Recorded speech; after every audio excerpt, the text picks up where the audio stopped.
खुलुमबाय times of Bodoland नायगिरि नोंथांमोनखौ जोंनि बे टाइम्स अफ बड'लेण्डआव बयखौबो गोसो गोथारै बरायहरनाय थाबाय आरो आंनि अननाय आरो मोजां मोननायखौ बयनिसिम जासिहरनाय थाबाय। बे भिडिअखौ नुनानै जोबोद दुखु नांदों, गोसोआव जोबोद दुखु मोनदों। उन्दुनो थाखायबो बेसेरा बिसिना गंसे गैजाया, हायावसो उन्दुनो गोनां जादों। मोनथिनो मोननाय बायदिब्ला बिथाङा सासे जोबोद गोसो गुदुं बड'लेण्ड सोमावसारनायाव बाहागो लानाय सासे सुबुंमोन।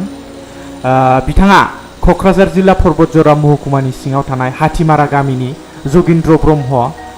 बिथाङा जोबोद गाज्रि बेरामजों गोग्लैसोनानै दङ। बिथाङा हरखाबै पेरालाइसिस जानानै थैनायजों जुजिगासिनो दङ।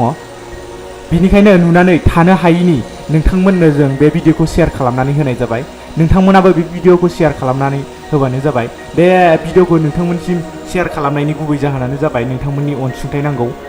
नोंथांमोनाथ' नुखादों भिडिअआव उन्दुनो थाखायबो बेसेरा बिसिना गंसे गैजाया, हायावसो फुथुनानै दोननो गोनां जादों। जोबोद दुखु गोनां बाथ्रा। बिनिखायनो अन्नानै सोरबाफोर अनसुंथाइ हरनो गोसोब्ला जों स्क्रिनाव होनानै होगोन बिथांमोननि एकाउन्ट नाम्बार आरो कन्टेक्ट नाम्बारखौ। नोंथांमोना बे एकाउन्ट नाम्बारावनो अनसुंथाइ हरनो गोसोब्ला अनसुंथाइखौ हरनो हागोन। आरो लोगोसे जोङो बिथांमोननि एकाउन्ट नाम्बार आरो कन्टेक्ट नाम्बारखौ डिसक्रिपसनावबो होनाय जागोन। स' एसेनोसै।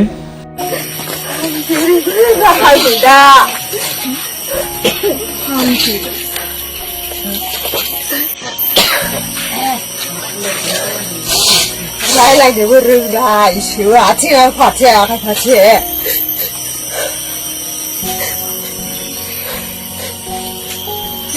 आंबो गथ' फिसाखौ लानानै